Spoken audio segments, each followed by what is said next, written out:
अस्सलाम वालेकुम जी, मैं हूं फैसल अब्बास। 14 अगस्त जश्न आज़ादी का दिन है और इस हवाले से पूरी पाकिस्तानी कौम जो है वो जश्न आज़ादी मना रही है। आप सबको भी जश्न आज़ादी मुबारक हो। यकीनन जिन मकासद के लिए पाकिस्तान हासिल किया गया था, हमारी तो दुआ है कि अल्लाह ताला उन तमाम मकासद में पाकिस्तान को कामयाब करे। और आप सिस्टम के साथ इख्तलाफ कर सकते हैं, आप अपने मुल्क के साथ, अपने वतन के साथ, अपनी कंट्री के साथ आप इख्तलाफ नहीं कर सकते। Hate the system but not the country, वो आगाज़ मैं अपने वीलॉग का यहाँ से करूँगा। कायद-ए-आज़म मोहम्मद अली जिन्ना ने कहा था कि जनाब सरकारी मुलाजमीन का किरदार, पर उन्होंने कहा कि सरकारी अफसरान को हिदायत है कि वो सियासी दबाव से आज़ाद होकर अवाम के खादिम बने। फ़ौज की ज़िम्मेदारी है कि फ़ौज को हुकूमत के फ़ैसलों के ताबे और सियासत से दूर रहने की कायद-ए-आज़म ने तलकीन की थी और उसी के साथ ही रियासत के तमाम जो इदारे हैं उनको अपने दायरा कार में रहकर काम करने का भी हुक्म दिया था। तो यकीनन अगर सिर्फ कायद-ए-आज़म के इस फरमान के ऊपर अमल दरामद कर लिया जाए तो शायद हमारा मुल्क, जिसके लिए इतनी ज़्यादा कुर्बानियाँ दी गई हैं और जिन मकासद के लिए मुल्क हासिल किया गया था, तो तमाम जो चीज़ें हैं वो पूरी हो जाएंगी। बहरहाल हमारी दुआ है। बड़ी अहम तरीन डेवलपमेंट्स हैं आज के रोज़। वो डेवलपमेंट ये है कि इमरान खान साहब और बुशरा बीबी साहिबा को बनी गाला मुंतकिल करने के हवाले से आज एक बड़ा दावा किया गया है जंग अखबार के अंदर। ये दावा किस तरीके से हक़ाइक़ पर मबनी है वो आपके सामने रखेंगे। दूसरा, जस्टिस रिटायर्ड सैयद मंसूर अली शाह साहब, जो कि हमने देखा कि जिन्होंने 27वीं आईनी तरमीम के बाद एहतजाजन इस्तीफ़ा दे दिया था। जस्टिस मंसूर अली शाह ने आज एक्सपोज कर डाला है इस पर पूरे मौजूदा हाइब्रिड सिस्टम को, और उन्होंने एक अहम तरीन और दिलचस्प आर्टिकल लिखा है। उसकी तफसीलात भी इस वीडियो के अंदर मैं आपके सामने रखूँगा, लेकिन उससे पहले गुजारिश है कि कमेंट्स में अपना फीडबैक ज़रूर दीजिएगा। हफीजुल्लाह नियाज़ी साहब, हमने देखा कि उन्होंने गुज़िश्ता दिनों के अंदर एक कॉलम लिखा और उस कॉलम के अंदर हफीजुल्लाह नियाज़ी साहब ने कहा कि जनाब मैं इमरान खान साहब के साथ मुल्क की खातिर, वतन की खातिर इमरान खान साहब के साथ तमाम इख्तलाफ दूर करता हूँ। यकीनन हमने देखा कि तकरीबन 30 साल से ज़ायद अरसे में जो हफीजुल्लाह नियाज़ी साहब हैं वो इमरान खान साहब के सख्त तरीन नाक़दीन में शामिल थे। उन्होंने जंग अखबार के अंदर इमरान खान के ऊपर जो कॉलम लिखे वो आपने माजी के अंदर पढ़े होंगे, कितनी सख्त तनकीद उन्होंने इमरान खान साहब के ऊपर की। लेकिन बाद में उन्होंने कहा कि अगर आप मुल्क पाकिस्तान को रास्ता देना चाहते हैं तो फिर आपको जो है वो इमरान खान साहब को रास्ता देना पड़ेगा। लेकिन आज जो हफीजुल्लाह नियाज़ी साहब ने कॉलम लिखा है उसके अंदर तो उन्होंने दावा कर दिया है कि इमरान खान साहब के साथ मुलाकातें बहाल होने जा रही हैं और इमरान खान और बुशरा बीबी को बनी गाला मुंतकिल भी किया जा सकता है। अब हफीजुल्लाह नियाज़ी साहब is very close to Pakistan Muslim League Noon और उनके बहुत अच्छे ताल्लुकात हैं मुस्लिम लीग नून के बहुत सारी अहम लोगों के अंदर, वफाकी वज़रा के अंदर, फिर इस्टेब्लिशमेंट के साथ उनके बहुत अच्छे ताल्लुकात हैं। हफीजुल्लाह नियाज़ी का जो कॉलम है उसका क्रक्स मैं आपके सामने रख देता हूँ, आपको सारी कहानी समझ आ जाएगी। हफीजुल्लाह नियाज़ी साहब लिखते हैं कि जनाब इमरान खान को ऑन बोर्ड किए बगैर, मैं सिर्फ क्रक्स आपके सामने रख रहा हूँ, वो कहते हैं कि इमरान खान को ऑन बोर्ड किए बगैर मुमलिकत एक कदम आगे बढ़ेगी तो 2 कदम पीछे फिसल जाएगी। उसके बाद वो कहते हैं कि जनाब पिछले 3 साल और पिछले तमाम कॉलम समेत बार बार तकरार के साथ बता चुका हूँ कि खलकत खुदा, ख़जाना और लश्कर तीनों का इकट्ठा होना ज़रूरी है और मुल्क पाकिस्तान के अंदर ये तीनों चीज़ें जो है वो इकट्ठी नहीं हैं। फिर वो कहते हैं कि रियासत के 3 बुनियादी सतून अवाम, कौमी वसाइल और रियासी कुव्वत, जब तक तीनों हम आहंग ना हो रियासत रेत का घर साबित होती है। कहते हैं कि बदकिस्मती से पाकिस्तान की सियासत, माशरत, सकाफत जो है वो उसका एक रहनुमा असूल हमेशा से दर्ज किए कि वतन अजीज़ अशराफिया की दूसरी तरजीह है। और हमने देखा है कि अगर हम इसको एनालाइज करें कि क्या वाकई पाकिस्तान के अंदर जो है ये तीनों चीज़ें इकट्ठी हैं, अवाम का एतमाद है, अवाम का इत्तेहाद है, तो हमें वो चीज़ कहीं पर नज़र नहीं आती। हफीजुल्लाह नियाज़ी साहब कहते हैं कि जनाब अगरचा अफवाहें खुश आइंद हैं कि इमरान खान से मुलाकातें अनकरीब खुलने को हैं। फिर वो ये भी कहते हैं कि खबर है, लिखते हैं कि खबर ये है कि इमरान खान और बुशरा बीबी शायद जल्द बनी गाला मुंतकिल होने को हैं। अल्लाह करे ऐसा ही हो। सियासत को रास्ता मिलेगा तो मुल्क आगे बढ़ेगा, रास्ता ना मिला तो दास्तान तक न होगी दास्तानों में। और हफीजुल्लाह नियाज़ी साहब का अपने इस जंग अखबार के कॉलम के अंदर ये दावा करना कि जनाब इमरान खान साहब को शिफ्ट किया जा सकता है बनी गाला, खबरें हैं उनके पास। फिर वो कहते हैं कि मुलाकातें भी बहाल होने जा रही हैं, तो फिर यकीनन कहीं ना कहीं पर डिस्कशन तो ज़रूर है। और वो जिस तरीके से नून लीग या एस्टेब्लिशमेंट के करीब हैं हफीजुल्लाह नियाज़ी साहब, तो हमें नहीं लगता कि वो ऐसे अफवाह कुछ छोड़ेंगे या हवा में कोई बात करेंगे, ऐसा नहीं है। अब दूसरी चीज़ ये भी है कि ज़ाहिर है जहाँ पर तहरीक इंसाफ मुसलसल अपना प्रेशर बिल्डअप कर रही है और 27 सितंबर से पहले गुज़िश्ता रात बड़ी भारी गुजरी सिस्टम पर, और हमने देखा बड़ी तादाद के अंदर तहरीक इंसाफ के वर्कर्स जो है वो निकले। सोहेल अफरीदी की अगर आप चंद एक फुटेजेस देखें जो कि डी चौक के मकाम की थी तो वो आपको हैरान करके रख देंगी कि किस तादाद के अंदर लोगों के अंदर एक जो खौफ का बुत था वो खौफ का बुत टूटा। हमने रावलपिंडी के अंदर देखा बड़ी तादाद के अंदर लोग निकले, मुल्क के मुख्तलिफ शहरों के अंदर तहरीक इंसाफ के वर्कर्स निकले, इमरान खान साहब को रिहा करने के हवाले से उन्होंने नारे लगाए और बहरहाल वो एक सिस्टम चलता रहा। अब इसके अंदर ये है कि जनाब अगर तो ये चीज़ें सोहेल अफरीदी साहब 27 सितंबर तक प्रेशर बढ़ाने के अंदर कामयाब हो जाते हैं तो फिर यकीनन एक बड़ी डेवलपमेंट हो सकती है। वो बड़ी डेवलपमेंट किसी भी सूरत के अंदर हो सकती है। दूसरा एक और अहम तरीन जो डेवलपमेंट आज के रोज़ हुई वो कुछ इस सूरत के अंदर हुई कि जनाब इसमें जो सुप्रीम कोर्ट ऑफ पाकिस्तान के साबिक जज हैं जस्टिस रिटायर्ड सईद मंसूर अली शाह साहब और जस्टिस अतर मिनल्ला साहब, जिन्होंने 27वीं आईनी तरमीम के बाद के नतीजे के अंदर दोनों जजेस साहिबान जो है वो मुस्ताफ़ी हुए और उन्होंने एहतजाजन इस्तीफ़ा दिया।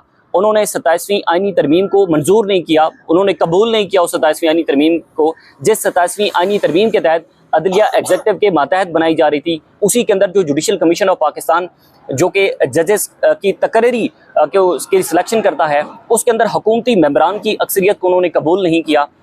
उसके बाद जस्टिस सैयद मंसूर अली शाह ने दबाव को कबूल नहीं किया।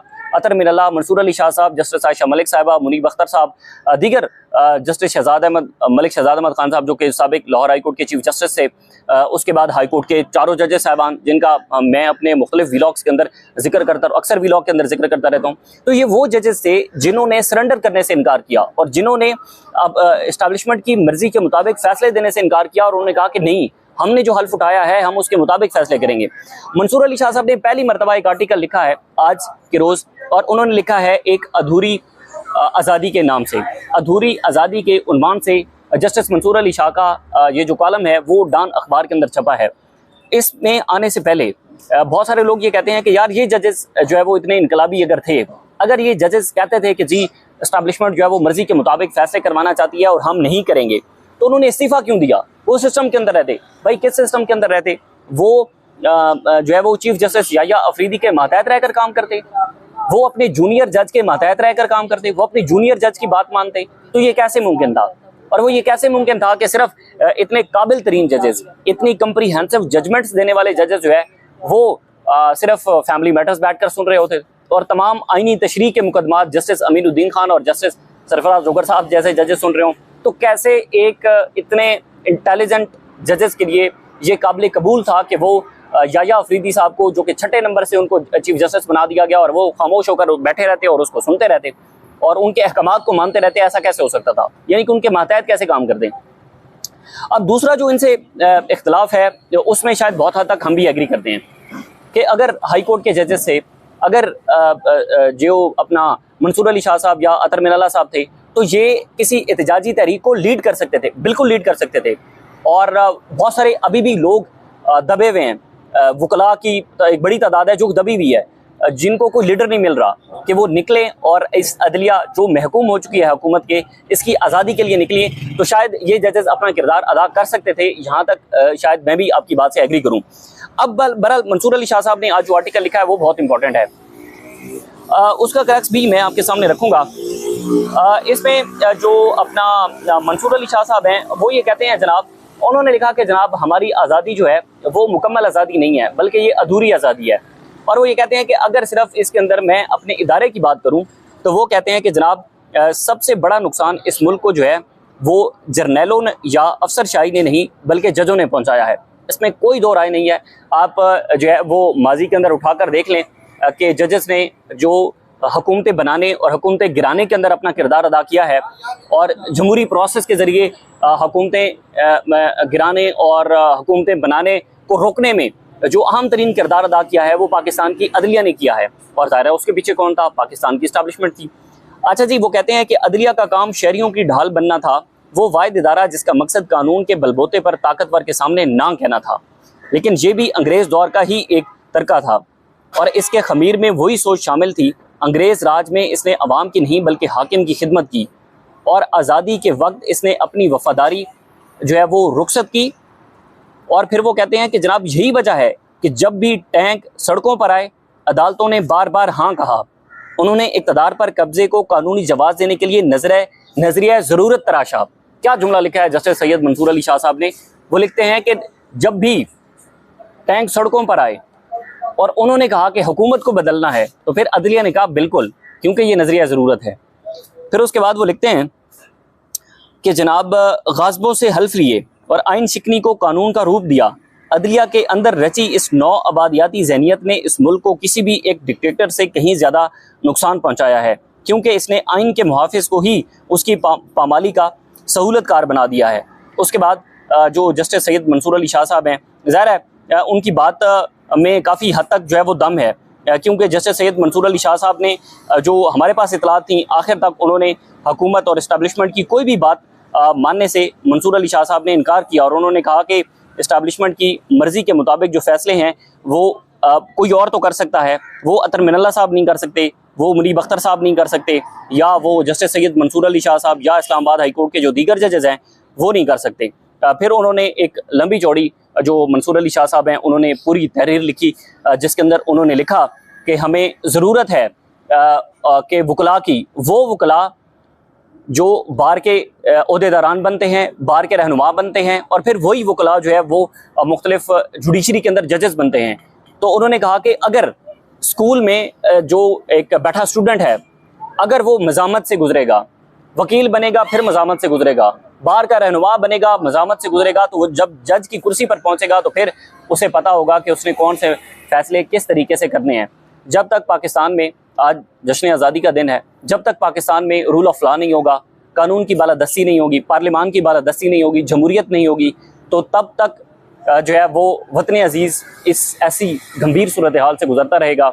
दुआ है अल्लाह ताला जो है वो जिस मकासद के लिए पाकिस्तान को बनाया गया था, वो मकासद पाकिस्तान उन पर पूरा उतरे, और जो एक जमहूरी प्रोसेस है हुकूमतें गिराने का, हुकूमतें बनाने का, वो जमहूरी प्रोसेस दोबारा ज़िंदा हो। लेकिन हम देख रहे हैं कि 8 फरवरी 2024 के बाद की जो सूरत हाल है, पहले भी थी नो डाउट, इमरान खान के दौरे हुकूमत के अंदर भी अदालतों से ऐसे मुतराज़ तरीन फैसले आते रहे। हमने देखा कि उस वक्त भी हुकूमतें बनाने और हुकूमतें गिराने के अंदर जो एक अपना अदालतें थी, उन्होंने अपने भरपूर किरदार अदा किया। लेकिन उसके बाद क्या हुआ? उसके बाद तो मुकम्मल तौर पर अदलिया ने सबसे पहले सरेंडर किया। और याद रखें, अगर पाकिस्तान की अदालतें सरेंडर ना करती तो आज ये हालात पाकिस्तान के अंदर ना होते। ये कुछ आज की अहम तरीन तफसीलात थी।